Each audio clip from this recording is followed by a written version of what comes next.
하나님의 은혜와 사랑이 오늘 하나님 앞에 예배하는 우리 모두와 함께 하시기를 주님의 이름으로 축원합니다. 오늘 새가족 우리 새생명 축제로 또 초대받아서 오신 분들도 계시는데 하나님께서 또 이 자리에 발걸음하신 그 모든 발걸음에 복을 더하시고 또 은혜 주시기를 주님의 이름으로 축원합니다. 오늘은 내가 만나야 될 예수님, 내가 만나야 할 예수님이란 제목으로 말씀의 은혜를 나누도록 하겠습니다. 그림을 좀 보여주시죠. 스티븐 도나휴라는 작가는 자신의 사막 여행 경험을 토대로 사막을 건너는 6가지 방법이라는 책을 썼습니다. 그 책에서 저자는 지도보다는 나침반을 따라가라 이렇게 제안을 합니다. 사막은 불안정하고 언제든지 모양을 바꾸기 때문입니다. 이쪽에 모래 언덕을 따라왔는데 바람이 불면 그 모양이 금세 변하고 말지요. 여기 있던 모래 언덕은 온데간데 없어지고 자기의 전혀 보지 못했던 모래 언덕이 우뚝 서 있고 이런 식입니다. 때문에 사막에서는 완벽하게 그려진 지도가 아니라 방향을 가리키는 나침반에 의지해야 된다라는 이야기를 합니다. 도나휴는 나침반을 따라가는 삶을 목적의식을 갖고 방황하기라고 이름을 붙였습니다. 목적의식을 갖고 방황하기. 구체적인 목적지, 예를 들어서 무엇이 되고 싶고 또 어디에서 일할 것인가, 내가 장차 뭘 할 것이고 또 어디서 일하겠어, 이런 것들의 목적지에 중점을 두면 변화하는 상황에서 인생의 목표가 상실되어 버릴 수가 있습니다. 그런 맥락에서 그는 목적지에서 해방되어야 된다라는 이야기를 합니다. 반대로 아무런 목적 없이 방황하기만 해서도 안 됩니다. 그것은 시간 낭비일 뿐이고 엉뚱한 곳에서 조난을 당할 그런 우려도 크기 때문입니다. 때문에 목적지가 아니라 목적의식이 우리 인생의 나침반으로 작용하도록 해야 된다라는 이야기를 합니다. 분명한 목적의식이 있을 경우에 방황하더라도 길을 잃지 않을 것이기 때문이라는 겁니다. 오늘 이 시대를 나타내는 키워드 중 하나는 불확실성입니다. 예측 가능하지 않은 일들이 일어나고 그래서 무엇인가를 계획한 청사진을 갖고 살아가는 것이 결코 쉽지 않은 그런 시대들을 우리들이 삽니다. 이것은 마치 변화무쌍한 사막을 건너는 것과도 같습니다. 그러한 때에 우리에게 필요한 것이 바로 분명한 목적의식, 일관된 방향성이고 그 방향성을 잃지 않는 방향 감각, 나침반이 필요하다 이렇게 얘기할 수 있겠습니다. 얼마 전에 함께 신학교를 다녔던 친구 목사님과 통화를 한 적이 있습니다. 대화 중에 언젠가는 이제 목사직을 우리가 그만두게 내려놓아야 할 때가 올 텐데 그 이후에는 무엇을 하며 살 것인가, 이거 주제에 대해서 얘기를 좀 했어요. 그 친구가 지나가는 말로 주님께서 사역을 하셨던 동기를 보면 사람들을 향한 긍휼히 여기는 마음이었던 것 같다. 성경에 보면 그런 게 많이 나오거든요. 병든 자를 고치실 때도 긍휼히 여기셔서 고치시고 하는 그런 일들이 나오는데 주님께서 그렇게 일을 하셨던 내용들을 보면 사람들을 향한 긍휼히 여기는 마음으로 이렇게 일을 하셨던 걸 보는데 우리도 그러니 주님처럼 우리도 사람들을 향해 긍휼히 여기는 마음이 이끄는 방향으로 할 일들을 찾으면 되지 않겠느냐, 그런 이야기를 하더라고요. 그래서 제가 그 친구에게 지난 30년 동안 너와 대화를 나눴던 중에서 가장 영양가 있는 말을 네가 방금 한 것 같다 이렇게 칭찬을 해 주었습니다. 긍휼히 여기는 마음이 이끄는 방향이라는 그 표현이 마음에 와 닿았어요. 그 말을 계속 묵상을 하면서 계속 기도하며 그 방향을 그렇게 잡아가야 되겠다, 그런 생각을 했습니다. 방향을 잃지 않고 일관되게 나아가야 그 불확실한 사막과 같은 우리 인생을 잘 건너갈 수 있을 것입니다. 신앙생활도 그러합니다. 단순히 교회를 다니거나 예배에 참석하는 것이 신앙생활이 아닙니다. 신앙생활에 있어서 목적의식을 잃어버리고 중도 포기하거나 방향을 잃어버리고 헤매는 사람들이 있습니다. 나는 왜 예수님을 믿는가? 한번 여러분 스스로에게 질문해 보세요. 나는 왜 예수님을 믿는가? 예수님을 믿음으로 진정으로 나는 무엇을 추구하는가? 오늘 말씀을 통해서 우리가 왜 신앙생활을 해야 하는지, 또 신앙생활을 통해서 궁극적으로 무엇을 얻기를 원하는지, 무엇을 추구하고 있는지 그것을 함께 생각해 보고자 하는 겁니다. 그림을 좀 보여주세요. 오늘 본문의 말씀은 예수님께서 오병이어의 놀라운 기적으로 장정만 5천 명을 먹이신 사건 직후에 있었던 일입니다. 광야에서 말씀을 전하신 예수님께서는 아무런 먹을 것도 없이 주님 앞에 나와서 말씀을 듣는 많은 사람들을 보시고 그들을 긍휼히 여기셨습니다. 그래서 이들에게 식사를 제공해 주고 싶으셨던 거죠. 근데 있는 곳은 광야이고 어디에서 먹을 것을 사 먹을 수도 없는 그런 곳입니다. 우리나라 같으면 전화 한 통화에 치킨도 피자도 배달을 시킬 수 있을 텐데 당시 상황에서 어디 가서 먹을 것을 사 먹을 수도 없습니다. 제자 안드레가 한 어린아이가 싸온 도시락을 가져왔는데 보리떡 5개와 물고기 2마리가 담긴, 그래서 오병이어라고 얘기하죠. 줄여서요. 오병이어.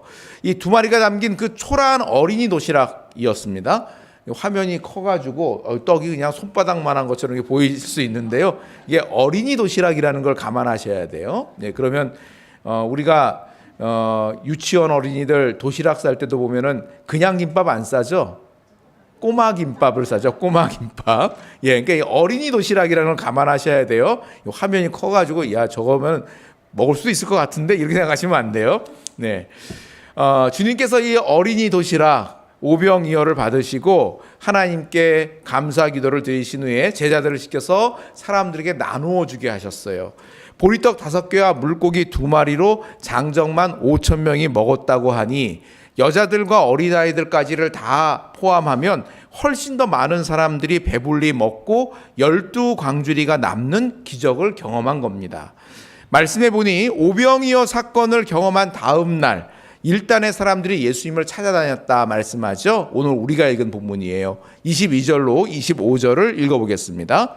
이튿날 바다 건너편에 서 있던 무리가 배 한 척 외에 다른 배가 거기 없는 것과 또 어제 예수께서 제자들과 함께 그 배에 오르지 아니하시고 제자들만 가는 것을 보았더니 그러나 디베랴에서 배들이 주께서 축사하신 후 여럿이 떡 먹던 그곳에 가까이 왔더라. 무리가 거기에 예수도 안 계시고 제자들도 없음을 보고 곧 배들을 타고 예수를 찾으러 가버나움으로 가서 바다 건너편에서 만나 라삐어 언제 여기 오셨나이까 하니.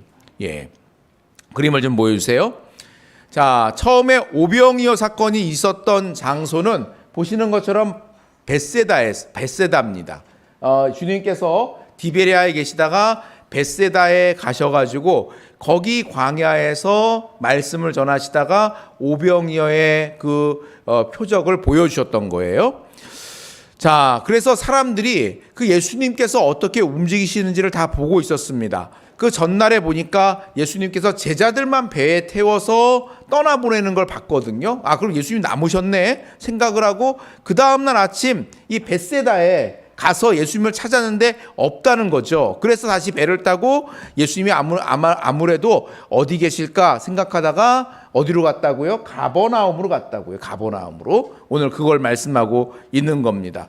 이렇게 한때의 사람들이 예수님을 찾아서 가버나움 동네를 샅샅이 뒤지다가 그곳에서 예수님을 만났습니다. 예수님을 발견한 이 사람들이 예수님께 달려가서 이렇게 말합니다. 라삐어 언제 여기 오셨나이까?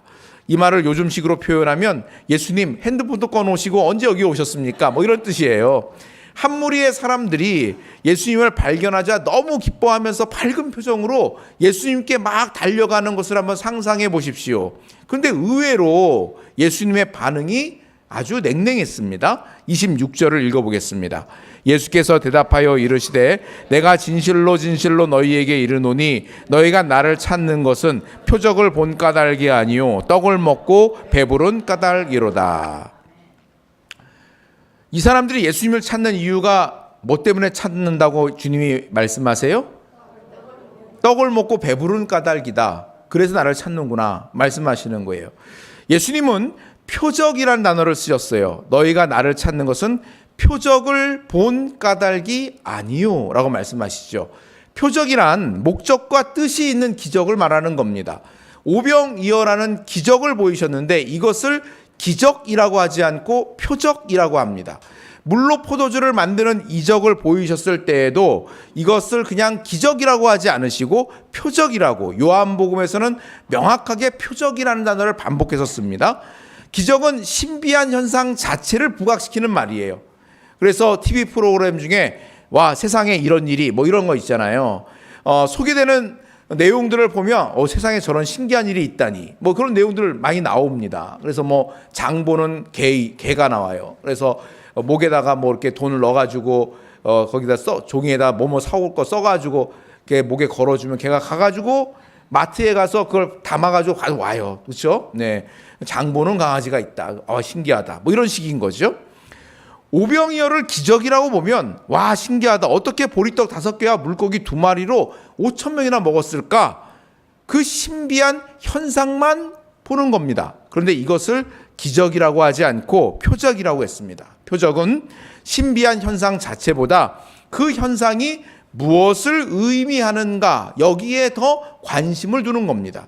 예수님이 오병이어의 표적을 보이신 이유는 그 표적을 통해서 예수님이 참 하나님의 아들이시며 그리스도이심을 깨닫게 하기 위함이었습니다. 그런데 사람들은 오병이어 표적을 통해 예수님이 메시아시구나, 이것을 깨닫는 게 아니라 예수님 따라다니면 적어도 굶지는 않겠는데, 이 생각을 했다는 거예요. 너희들이 나를 찾은 것은 표적을 보고 깨달아서가 아니라 먹은 것 때문에 그렇구나, 그걸 말씀하신 거예요.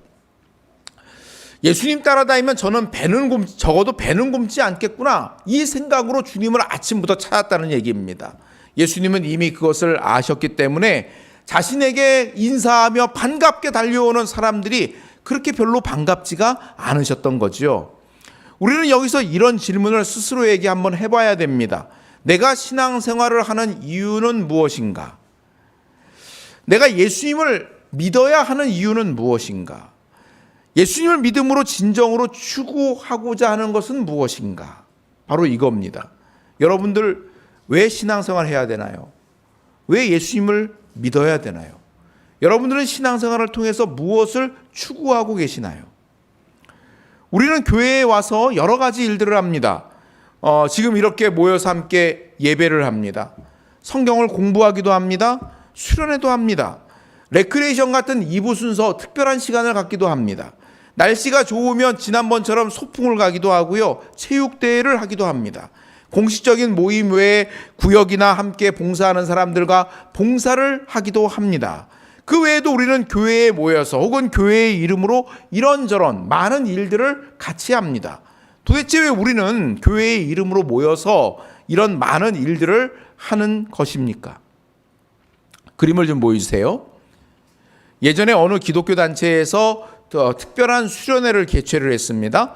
그 모임은 예수님을 알지 못하는 사람들과 함께 10여 차례의 모임을 갖고 예수님을 전하는 전도 수련회의 일환으로 걷는 거였어요. 근데 모임 중간에 성령님에 대해서 소개하고 성령님의 충만함을 경험하는 그런 성령 수련회를 갔는데, 그 시간을 통해서 독특한 영적 체험을 하게 됩니다. 그게 뭐냐면 기도하는 사람들 중에 치아가 금리로 변하는 거예요. 그런 영적 체험을 하는 거예요. 분명히 아말감으로 치료를 했습니다. 아말감으로 치료하면 치아 색깔이 어떻습니까?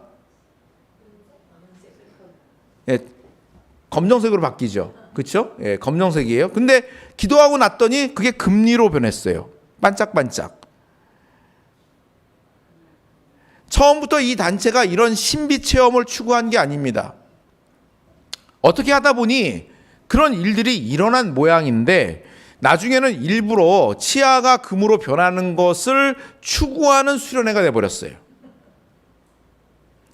이런 신기한 일이 소문이 나서 멀쩡한 이가 금리로 변하는 것을 보겠다고 사람들이 모이기까지도 했어요. 결국에는 이게 말썽이 돼요. 신문기사로 나왔던 얘기도 한데요. 말썽이 돼서 이단 시비가 붙고 그 단체는 더 이상 이런 일들을 하지 않겠다고 발표한 적도 있습니다. 한번 여러분 생각을 해보세요. 아말감으로 치료한 이가 금리로 변한 거는 분명 신기한 일이긴 하죠. 그죠? 근데 도대체 그게 신앙생활과 무슨 연관이 있을까요? 그런 일을 통해서 하나님의 능력이나 그 단체에서 궁극적인 목적으로 삼았던 복음을 전하는 일, 이런 일들은 과연 잘 이루어질 수 있을까요? 별로 의미도 없고 이유도 알 수 없는 일이죠. 정말 해프닝 같은 일로 인해서 수련회의 고귀한 목적이었던 예수님을 전해야 되겠다, 이것은 온데간데 없이 사라지고, 이가 금리로 변했는데 이것만 남은 거예요. 우리가 교회에서 다양한 활동을 하는 이유는 무엇입니까? 그것은 바로 예수 그리스도가 어떤 분이신지를 바르게 알고 예수 그리스도를 힘써 닮아가기 위해서인 겁니다. 물론 처음부터 이런 고귀한 목적을 갖고 교회를 찾는 사람은 거의 없습니다. 목사인 저도 교회에 처음 나가게 된 이유가 어머니께서 교회 가라고 100원짜리 헌금 쥐어주시고 쭈쭈바 사 먹으라고 50원짜리도 하나 쥐어주시고 그 등 떠밀어서 교회 다니게 했기 때문에 다녔던 거예요. 어떤 사람은 몸이 병들어서 신앙생활을 시작하기도 하고, 어떤 사람은 예수님 믿으면 좀 복을 좀 받아야 되겠어, 내 인생이 정말 너무 복이 없는 것 같아, 뭐가 일이 잘 안 풀려, 그래서 예수님 믿으면 복을 받는다니까, 그래서 오셨던 분들도 있거든요. 또 어떤 사람은 내가 좋은 신부감을 좀 만나야 되겠는데 교회 가면 왠지 신부감이 있을 것 같아서, 거기 가면은 사람들이 좋은 신부감이 있다고 하니까 교회 오신 분들도 있었어요. 어떤 사람은 친구가 좋아서 친구 따라 강남 간다는 그 말처럼 그렇게 교회에 오기도 합니다. 오병이어를 경험했던 사람들도 처음에 예수님을 구주로 믿기 위해서 온 사람은 별로 없었을 겁니다. 처음 이유야 목적은 저마다 다르고 별로 거룩할 것도 없지만 어쨌든 우리는 다양한 목적을 갖고 교회에 모였습니다. 그러나 그 과정 속에서 우리가 정말 만나야 할 분이 있는데 바로 우리의 구세주 되시는 예수님을 참되게 만나야 되는 겁니다. 예수님이 누구신지를 알아야 하고 그 주님을 믿어야 하며 또 그 주님을 힘써 따라가야 하는 겁니다. 만일 교회를 다니면서도 여전히 자신의 소원 성취를 위해서 그저 친구 따라서 어떤 다른 목적으로만 교회를 다니고 있다면 우리는 참된 목적을 상실한 사람, 오늘 본문에 보면은 표적을 보고도 깨닫지 못한 사람이 되는 겁니다. 먹을 양식을 얻기 위해 예수님을 찾는 사람들에게 주님은 이렇게 말씀을 하셨습니다. 27절로 29절까지를 읽어보겠습니다. 썩는 양식을 위하여 일하지 말고 영생하도록 있는 양식을 위하여 하라. 이 양식은 인자가 너희에게 주리니 인자는 아버지 하나님께서 인치신 자니라. 그들이 묻되 우리가 어떻게 하여야 하나님의 일을 하오리이까? 예수께서 대답하여 이르시되 하나님께서 보내신 이를 믿는 것이 하나님의 일이니라 하시니. 아멘. 썩을 양식을 위해 일하지 말고 영원한 양식을 위해서 일하라고 주님께서 말씀을 하세요. 이렇게 일해라 라고 말씀하니까 거기 모인 사람들은 오해를 하는 겁니다. 일하는 거는 우리가 수고하고 애쓰고 그래야 되는 거잖아요. 그러니까 어떻게 우리가 그렇게 위대하신 하나님의 일을 할 수가 있겠습니까? 라고 물어봅니다. 그러니까 주님께서 설명하시는 것이 하나님의 일은 하나님이 보내신 자 예수 그리스도를 믿는 거다라고 말씀을 하십니다. 우리는 일한다고 할 때 팔을 걷어붙이고 땀 흘리는 것만을 생각하는데 하나님의 일은 예수님을 잘 믿는 것, 이것이 바로 하나님의 일이다라고 말씀을 합니다. 예수님을 믿는다는 의미가 뭡니까? 이것은 예수님을 나의 구주로 받아들이는 것이고 겸손히 하나님이 주시는 그 구원의 선물 예수 그리스도를 내가 받는 겁니다. 내가 봉사를 해서 또 어떤 공헌을 해서 하나님의 선물을 받을 자격이 생겨서 받는 게 아니라는 얘기입니다. 그냥 아무런 자격도 공로도 없지만 은혜로 내게 주어지시는 하나님의 선물인 예수 그리스도를 나의 구주, 나의 하나님으로 받아들이는 것, 이것이 바로 하나님의 일이다라고 말씀을 합니다. 믿음은 반드시 아는 일에서 그래서 시작해야 되는 겁니다. 어떤 사람이 난 네가 하는 말은 무조건 믿어 이렇게 말하는 경우가 있겠죠. 그러나 이것은 이미 그 사람과 어느 정도 친분과 교제가 있고 그래서 그 사람의 반듯한 성품과 평소 행실을 알기 때문에 신뢰할 만하니까 네가 하는 말은 내가 믿어 이렇게 얘기하는 겁니다. 만일 상대방에 대해서 아무것도 모르는데 난 네가 하는 말을 무조건 믿어 라고 말하는 것은 그건 믿음이 아니에요. 믿음은 이렇게 사실을 먹고 자라게 되어져 있습니다. 믿음은 항상 알지 못할 수는 있지만 알만한 것이 있으면 항상 알고자 합니다. 이게 믿음이에요. 그냥 무조건 덮어놓고 믿는 게 믿음이 아니고요. 알 수 있는 거면 알고자 하는 게 믿음이에요. 믿음은 사사건건 모든 것들을 확인할 수는 없지만 그럴 만한 것이 있으면 항상 확인하는 게 믿음이에요. 믿음은 확실하지 않은 부분이 있으면 항상 그것을 확인하고자 합니다. 믿음은 무에서 생기지 않고 사실을 먹고 자랍니다. 여러분, 다른 사람에 대한 신뢰나 믿음도 역시 마찬가지로 사실을 먹고 자라요. 사실이 없으면 믿음이 자랄 수가 없어요. 이게 믿음의 본능이에요. 믿음의 본능은 진리에 뿌리박고 실체에 근거한 것이 믿음입니다. 거기서 믿음이 자라가게 되어져 있어요. 진리에 뿌리를 내려야 믿음이 자라고요. 실체에 근거해야 믿음이 자랍니다. 이게 믿음과 공상의 차이고요. 믿음의 대상과 상상의 허구의 차이점이에요. 우리는 예수님을 믿는 거지 공상하는 게 아니에요. 우리는 예수님을 믿는 거지 허구의 것을 상상하는 게 아니에요. 믿음은 진리의 뿌리를 내리고 실체에 기반한 것이 믿음이구나 라는 것을 알아야 되는 겁니다. 그러므로 우리는 신앙생활을 하면서 예수님에 대해서 알아가는 일을 힘써야 되는 겁니다. 처음부터 잘하는 사람이 없어요. 오병이의 표적을 경험한 사람들도 예수님에 대해서 잘 몰랐습니다. 그러나 그들이 진정으로 지혜로운 사람이라면 자신들이 경험한 그 표적의 의미를 생각해보고 예수님이 누구신지에 대해서 궁금해해야 하지 않겠습니까? 그래야 믿음이 생기는 거예요. 그저 따라다니면 굶지 않겠네 라는 그런 현실적인 이유만으로 예수님을 따라다니면 예수님의 얼굴은 많이 볼지 모르지만 예수님이 누구신지는 전혀 알 수가 없는 겁니다. 우리가 교회에 와서 참 많은 일들을 할 수 있습니다. 그러나 이런 모든 일들의 목적은 결국 우리가 예수님을 바로 알고 믿는 데 있습니다.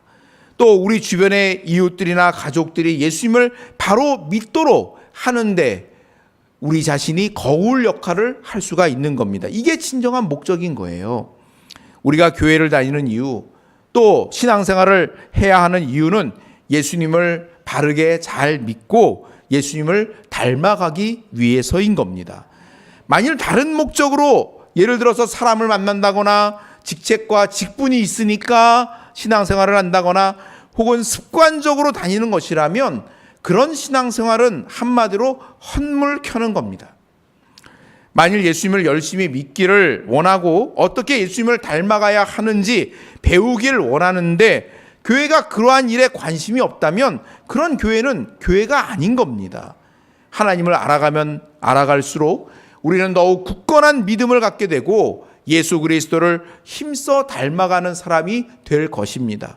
더 주님을 사랑하는 믿음의 사람이 될 수밖에 없어요. 여러분, 예수님이 얼마나 좋으신 분이고 얼마나 매력적인 분인지를 깨달아 알아가면 그분을 닮지 않을 수가 없습니다. 그분을 사랑하지 않을 수가 없어요. 주님을 알아가는 것이 그래서 더 중요한 겁니다. 예수님을 바로 알고 그 주님을 믿고 순종하는 것이 바로 하나님의 일입니다. 중도 포기하거나 곁길로 헤매는 그런 어리석은 자가 아니라 오직 예수 그리스도를 참되게 알고 믿고 따라가는 저와 여러분들이 다 될 수 있기를 주님의 이름으로 축원합니다. 아멘. 기도하겠습니다. 말씀을 기억하고